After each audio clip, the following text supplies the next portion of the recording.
What's going on, guys? It's your boy Jlawbball here, and we are gonna work on not traveling in your games. And I'm talking about never getting called for a travel ever again. Well, you'll probably have some refs that have no idea what's going on, but for the most part, you will never travel ever again if you focus on these three core mechanics. Let's get to it right now. So in order to not get called for a travel again, we have to understand how much timing matters. So the first thing that we're gonna talk about is timing on our pickups. So that means on the catch, so if I'm chilling out here on the wing and the pass comes to me, I need to understand what is legal when I receive the ball. So a great way to practice getting into a level of comfort on catches is making sure we time the ball in the air with our feet in the air. So that way when the ball hits our hands, we can gather our feet and get into space regardless of where that is, and be able to take advantage of our defender.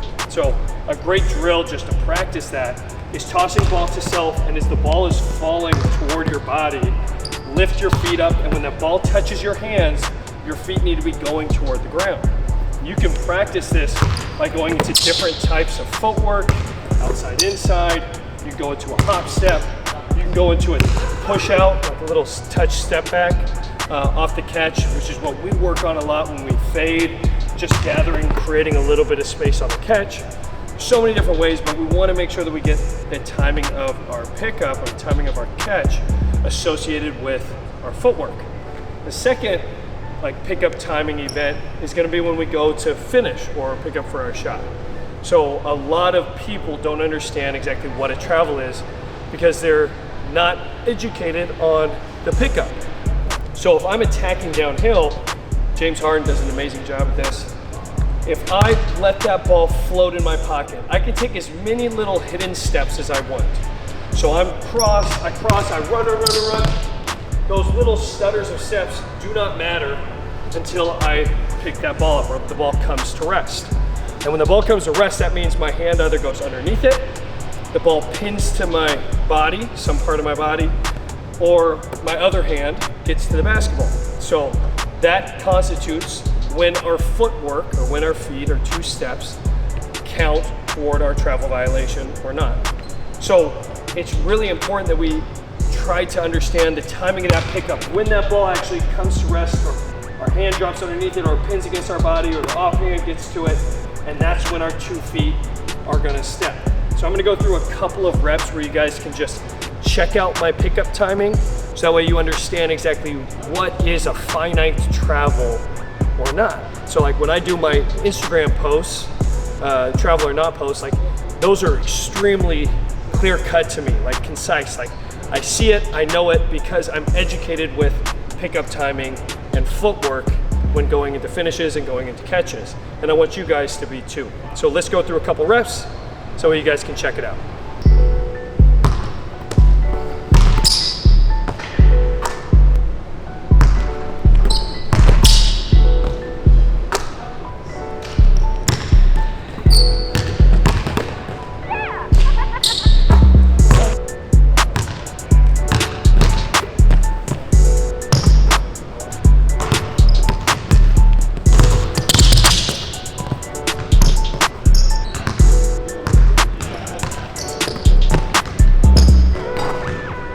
So before we move to our second step on how to not get called for a travel ever again, we must be able to focus on our timing of our releases. So when we're in triple threat, in the US, we can take a lead foot step, we call it a sweep, and then release the dribble while picking up our back foot. However, in FIBA, or overseas, you cannot take a lead foot step. So it has to be a crossbody step. So understand that we're speaking to the US right now. FIBA, be conscientious of your own rules. So when we take that lead foot step, all that we have to do is release ball from hands before our foot picks up off the ground. Now, basketball is best played in the gray areas. That means I'm gonna try to blur the lines on this release to where I'm gonna literally practice the release of basketball with that back foot picking up off the ground. And sometimes I actually travel on my extensions, but if you go quick enough, if you do it confidently, 10 times out of 10, you're probably not gonna be called for a travel. So you have to go into it knowing what you're able to do and knowing where that line of like black and white actually is, so that way we can play right in that gray area. So really focus on your ability to get rid of that basketball simultaneous with that back foot or your pivot foot picking up off the ground. Once again, the ball does not need to touch the ground before we pick it up. All it has to do is release from your hands before you pick that back foot up.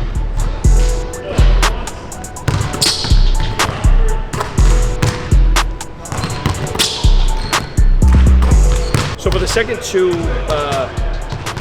like mechanics, like helpful hints, tools, keys, whatever you want to call them, to not being called for a travel, it helps if we get two moves that are really going to be efficient on our ability to be able to get into our pickups, our drops, our attacks without having any travel violations. Now, the two times most called for travels are going to be out of triple threat on like drops, jabs, first steps, obviously on triple threat, and then pickups. So we kind of hit those two things, like the time from a timing aspect of what is so important and why that where that line is for travel or not. Now these two moves are going to be our drops.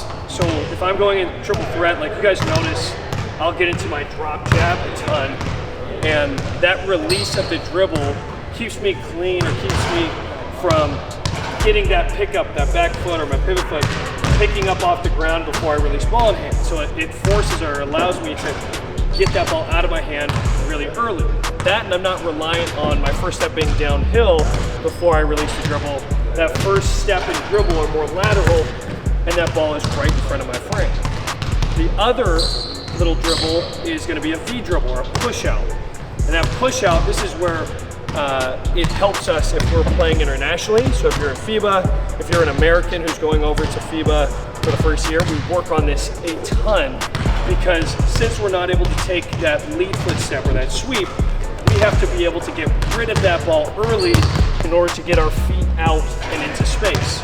So we practice that lead dribble to help us get into space quickly and not get hit with a travel. So those two drops or releases are very important. So super, super key to be able to take your first step out of triple threat without getting hit from travel.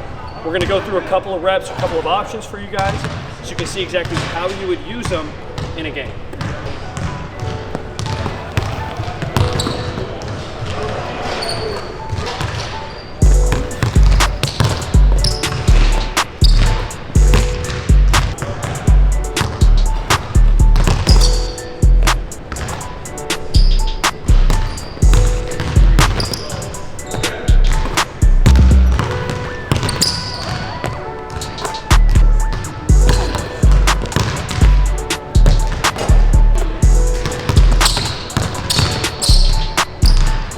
There you have it, guys.